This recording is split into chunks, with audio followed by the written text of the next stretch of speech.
عورت کے لیے جو یا مرد کے لیے مذکور جو تسبیحات مسنون تسبیحات وہ تو سب کے لیے ایک ہی ہیں، مرد ہو یا عورت. دو تسبیحات جن کا حدیث میں زیادہ تر تذکرہ ہے، ایک تو چوتھا کلمہ.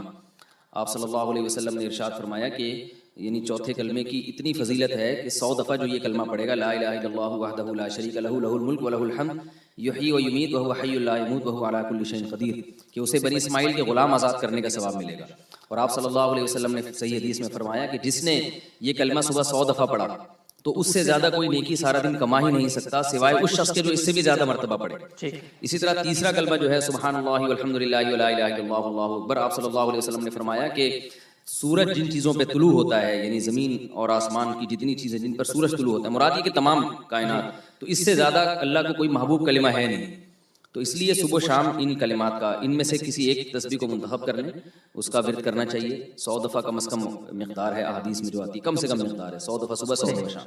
اور یہ تسبیحات مکروہ وقت میں بھی کی جا سکتی ہیں. مکروہ وقت میں صرف سجدہ کرنا جائز نہیں ہے، تلاوت کرنا، تسبیحات پڑھنا جائز ہے. رہا یہ مسئلہ کہ خواتین اگر یعنی طلوع آفتاب سے پہلے فجر کی نماز پڑھتی ہیں تو اگر سورج اس دوران طلوع ہو گیا تو نماز فاسد ہو جائے گی. اس لیے طلوع آفتاب سے پہلے یعنی سورج کا کنارہ طلوع ہونے سے پہلے نماز ختم کرنا ضروری ہے.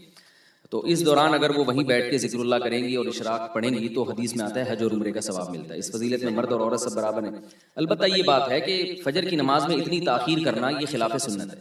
اچھا، مردوں کے لیے فجر میں تاخیر افضل ہے کیونکہ جماعت کی تکثیر کی وجہ سے، تکثیر جماعت ہو. فقہا لکھتے ہیں کہ عورت کے لیے اول وقت میں پڑھنا افضل ہے. اس لیے خواتین کو چاہیے کہ جیسے ہی فجر کا وقت داخل ہوتا ہے وہ فجر کی نماز پڑھ لیں اور پھر اس کے بعد طویل وقت تک ذکر و اذکار میں مشغول ہوں.